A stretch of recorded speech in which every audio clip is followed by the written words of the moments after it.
Bom dia, irmãos. Tudo bem com vocês? Bom dia. Bom vê-los aqui nessa manhã. Sempre para mim é uma alegria encontrá-los aqui. Bem, eu vou usar um texto que o presbítero Luiz, usou na terça-feira, lá em Itaipuaçu, porque o texto me chamou a atenção e eu fui entender um pouquinho mais, meditar um pouquinho mais nele e trouxe para a gente conversar um pouquinho nessa manhã.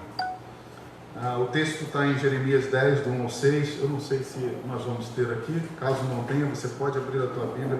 Eu queria muito que você tivesse contato com esse texto. Eu queria que você prestasse bem atenção na mensagem do profeta para o povo.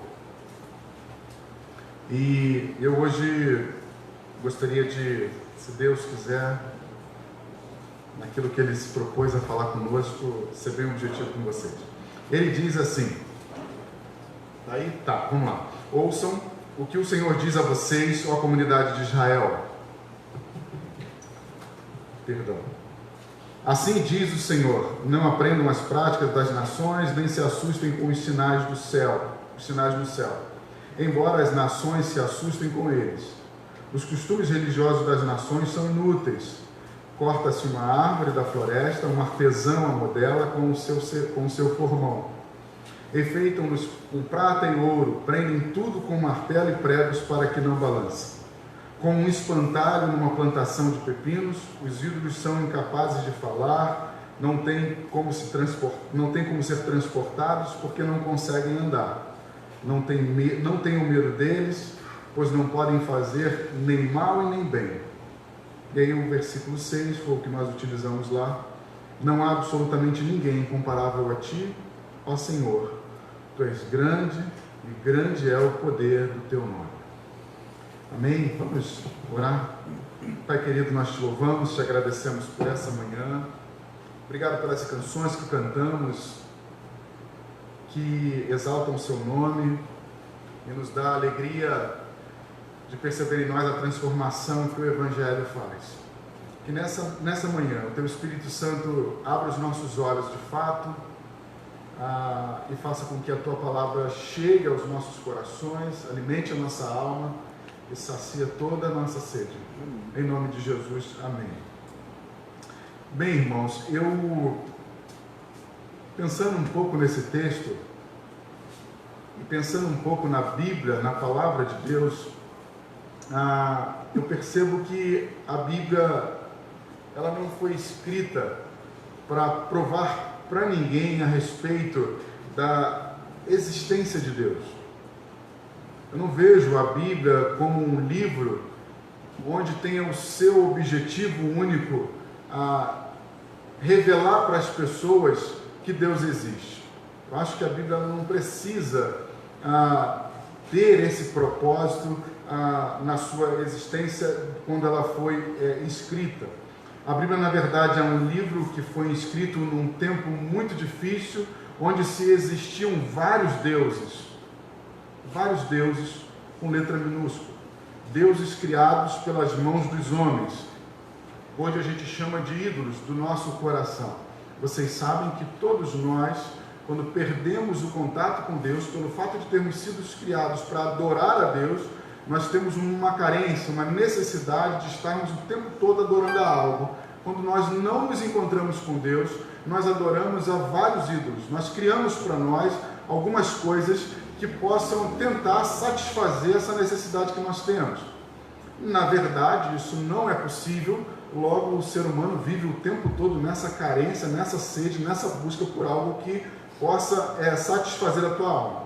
Então a Bíblia ela foi escrita nesse cenário, onde vários ídolos estavam sendo criados, os homens tentando buscar meios de desenvolverem, caminharem, de chegarem a um lugar onde eles acreditavam que era um lugar em que era algo bom, né, daquilo que eles entendiam como direção de Deus. Então eles caminhavam baseado em algumas coisas que eles criavam, que eles viam, para que pudessem dar para eles uma certa confiança, uma certa segurança e paz naquilo que eles estavam fazendo, e trazer também para eles a certeza de que eles teriam sucesso ou recompensa naquilo que eles estavam fazendo. Então, pensando que a Bíblia não foi escrita para simplesmente ou para revelar a existência de Deus na vida do homem, a gente fica pensando, para que então que a Bíblia foi escrita? Por que Deus usou homens para escrever a Bíblia? Para trazer para o homem aquilo que Deus queria. Bem, se a gente tem um cenário onde existiam vários ídolos, e que a Bíblia vai dizer que eles são falsos, que eles não podem fazer nada, eles não podem sair de um lugar e ir para o outro, eles não podem fazer nem bem nem mal, logo, o que a gente percebe na Bíblia é que ela foi escrita para mim e para você, para revelar a nós os ídolos do nosso coração, os falsos deuses que nós criamos para nos conduzir.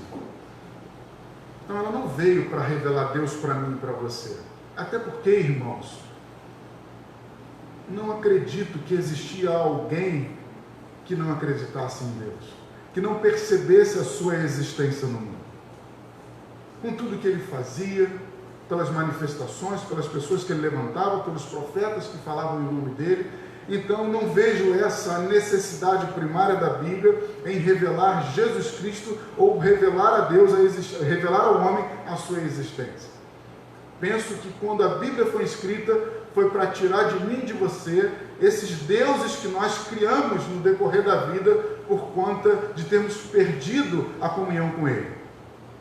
Ao perder a comunhão com Deus, o homem então começa a querer produzir dentro de si mesmo ídolos. E aí a Bíblia então começa a apontar para o ser humano que só existe um Deus. Só existe um Senhor. Só Ele é poderoso. Os outros que foram criados, ainda que o ser humano atribua a eles algumas coisas, na verdade isso tudo não passa de uma grande mentira, de uma grande farsa. Eles não existem. Logo, vocês podem dizer para o coração de vocês, para aquilo que às vezes vem tomar o lugar de Deus, que isso tudo não passa de uma grande farsa, que é tudo mentira. Diga para a sua alma e para o seu coração, só existe um Deus, Ele é todo poderoso, e Ele é o Deus de Israel. Então a primeira coisa que a gente percebe ao ler a Bíblia e ver o objetivo dela em mostrar para nós que esses ídolos, esses deuses, eles não existem, eles são falsos, eles não podem fazer nada. A Bíblia então vai mostrar para mim e para você que existe um Deus, que Ele é todo poderoso e que não existe mais ninguém além dele. Lembre-se, Ele não está se apresentando a vocês e nem a mim, Ele está dizendo para mim e para você que não existe outro. Ele está, à medida que Ele se apresenta, à medida que Ele se mostra na Bíblia, Ele está tirando de mim e de você aquilo que nos conduz, nos enganando. Vocês devem lembrar, alguns anos atrás, ou muitos anos atrás, até mesmo na época do Antigo Testamento, as pessoas tinham uma tendência de dar poder, de dar força, de se submeter a alguns fenômenos que aconteciam, e logo surgiam alguns ídolos e alguns deuses nesses momentos. Por exemplo, quando eu era mais novo, muito mais novo, bem criancinha, quando tinham as chuvas fortes e vinham aqueles trovões, a minha mãe, na sua ignorância, antes de Cristo tocar em seu coração e trazer a revelação do Evangelho para ela dizia para mim que tinha um Deus que estava com muita raiva, e Ele estava brigando com a humanidade. Deus está brigando, tem muita gente fazendo coisa errada. E ela dizia para mim que quando eu estava jogando bola, debaixo da chuva, e vinham esses trovões, ela estava falando, olha, Ele está com raiva porque você está na rua brincando, porque você está jogando bola. Então eu comecei a imaginar um Deus que não gostava que eu fosse jogar bola quando estivesse chovendo, porque Ele brigava lá de cima. Vinha aquele trovão e a gente corria para casa. Opa, Deus mandou parar. E a gente saía correndo. Então, é comum o ser humano desenvolver, criar algumas imagens, alguns deuses para a tua vida, para te trazer alguma direção, te dar alguns limites te segurar de algumas coisas. Percebam que essa é a necessidade do homem. O homem tem uma necessidade de ser guiado por alguém. A diferença de ser guiado por um ídolo e por Deus é que um ídolo não existe, é coisa da tua cabeça.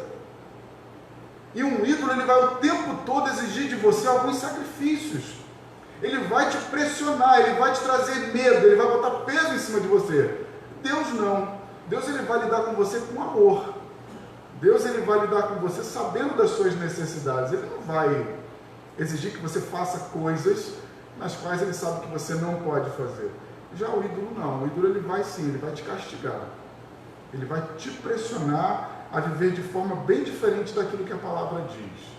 Então a Bíblia, ela vai revelar para mim e para você que esse Deus, ele veio não simplesmente para se apresentar para mim e para você, mas ele veio para dizer o seguinte, que só existe uma forma de você ser liberto desse ídolo, ser liberto dessa escravidão, conhecendo a verdade, porque ela sim é capaz de te libertar. Ela sim é capaz de fazer você parar de viver na submissão ou escravo desses ídolos. Então, a humanidade, ela estava extremamente cercada, não só naquela época como hoje, de vários ídolos. Então, a Bíblia vem para destruí-los na minha vida e na sua vida. Ela vem para mostrar para mim e para você que isso tudo é uma farsa, que isso não existe, que isso é criação da nossa cabeça, da nossa necessidade de adorar um Deus, e aí nós criamos porque nós temos necessidades que nós achamos necessárias serem satisfeitas. Só que aí tem um grande problema, e aí a gente encara isso no decorrer da nossa vida cristã. E Deus também, através do seu amor, da sua graça, ele não só chega na nossa vida e diz para você que existem ídolos no seu coração, que existem coisas te guiando que não é ele, porque só existe um Deus, não existe outros deuses. Isso é uma farsa, isso é uma mentira. Então, ele chega para mim e para você, ele se apresenta e ele caminha contigo porque ele quer, no dia a dia, ir tirando essas coisas do seu coração para mostrar para você que isso tudo é mentira. No dia a dia, ele vai te mostrando que esses ídolos, esses deuses, eles não existem. Logo, ele é o único Deus verdadeiro que pode fazer todas as coisas. Todas as coisas. E por estarmos cercados hoje num ambiente onde existem vários ídolos, a presença de Deus na minha vida e na sua vida, ela é muito importante. Deus, sabendo disso, ele caminha com a gente o tempo todo, o tempo todo. Por que ele caminha comigo e com você?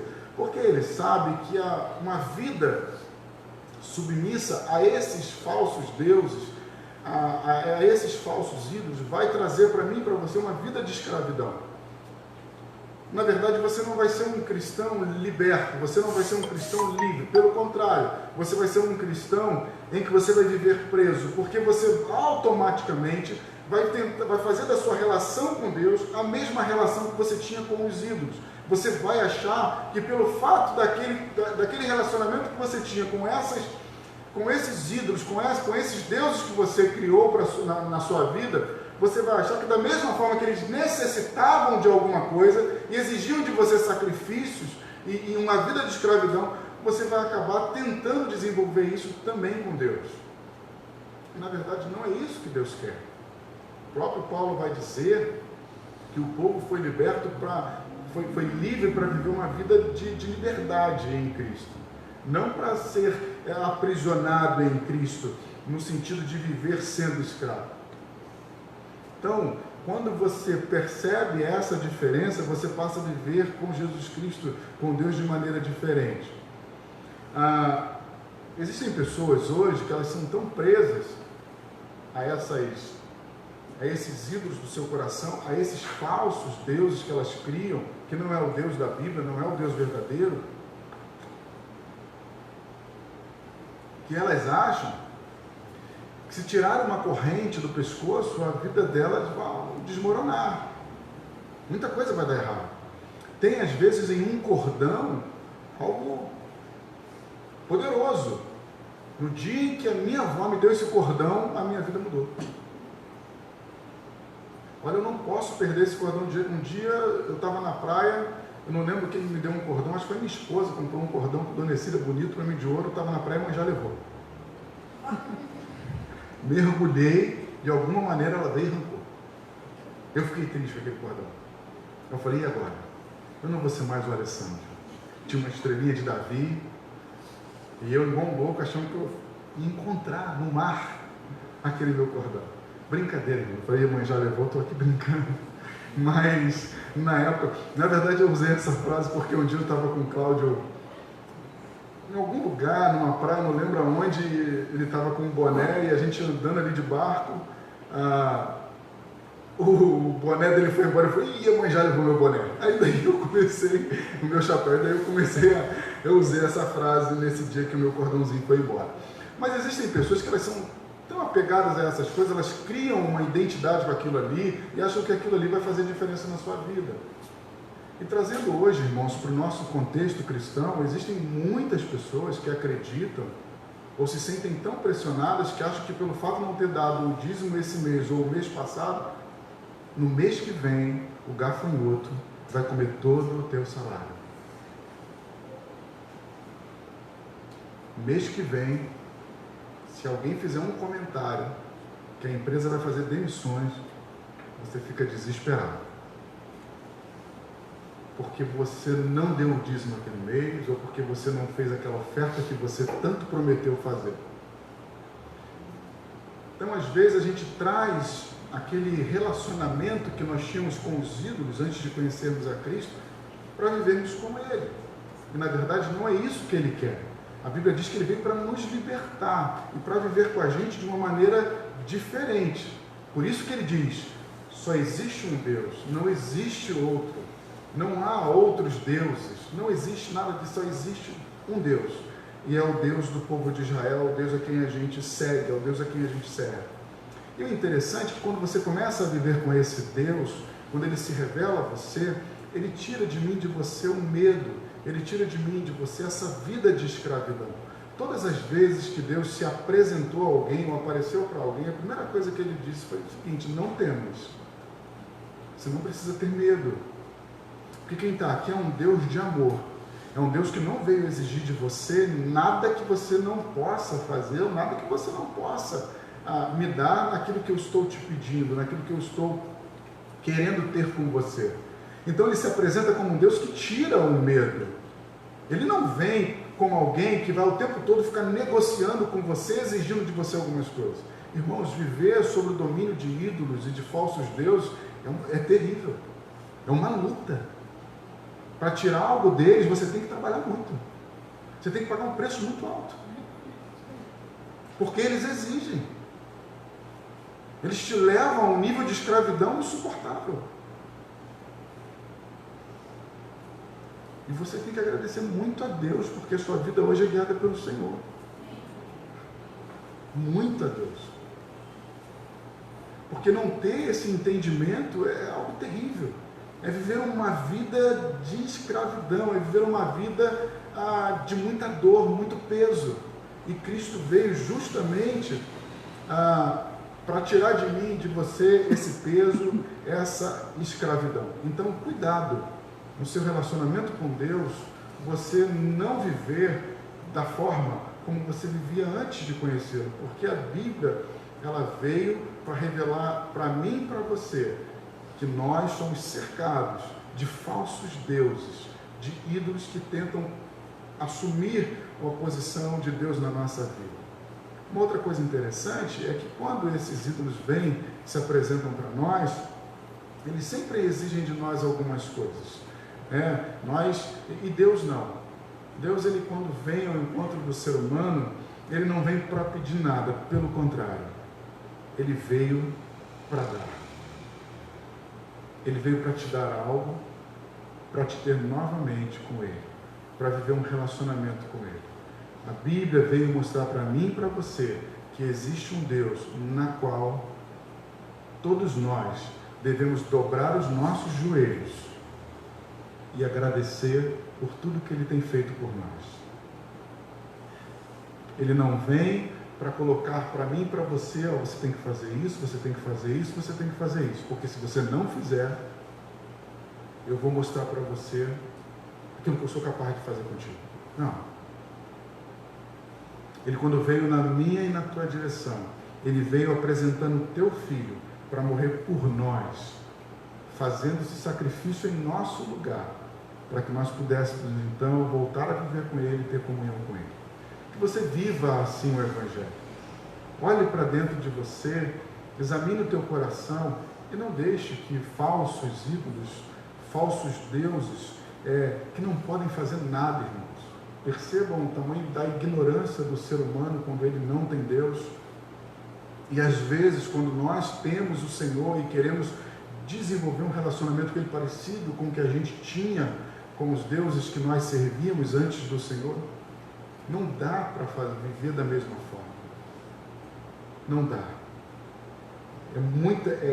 Deus é poderoso, Ele é único e esses deuses não podem fazer nada. O texto que nós lemos diz que ele é feito por mãos humanas, ele não consegue ser tirado de um lugar, ele não consegue sair de um lugar e ir para outro, ele precisa de pessoas te transportando, ele precisa ser colocado nele alguns enfeites para que as pessoas percebam o seu poder, a sua glória, a sua majestade. O nosso Deus não precisa disso, Ele é cheio de glória, cheio de majestade, Ele não precisa de mim, de você, para decidir fazer nada, Ele vai para onde Ele quer, Ele faz o que Ele quer. E outra coisa, o nosso Deus, Ele não é colocado numa plantação para servir de espantalho.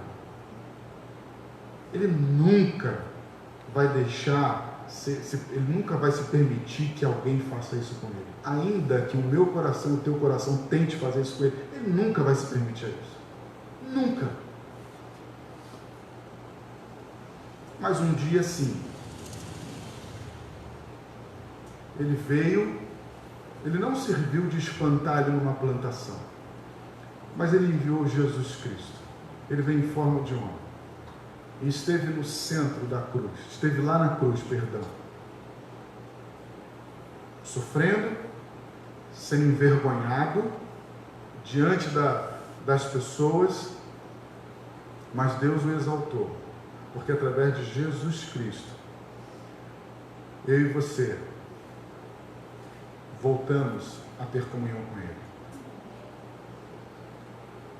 Ao olhar para Cristo, ao perceber o teu perdão, nós voltamos a ter comunhão com Cristo. Experimente olhar para uma imagem criada por mãos de pessoas. Experimente olhar para algum ídolo que está no teu coração. Será que ele vai refletir para você perdão dos seus pecados? Será que ele vai trazer em você cuidado, amor? Ou ele vai te botar peso? Ou ele vai te escravizar, ou ele vai exigir de você coisas que você não pode fazer?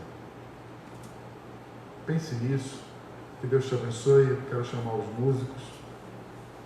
Que a tua caminhada com Cristo seja uma caminhada sem sacrifício, mas seja uma caminhada de obediência. Lembrando que os ídolos, os deuses da nossa vida, eles foram quebrados, eles não existem, e que Cristo veio para revelar a nós esses ídolos que nós temos e mostrar que só Ele é um Deus vivo e poderoso para fazer todas as coisas. Vamos ficar de pé para nós orarmos.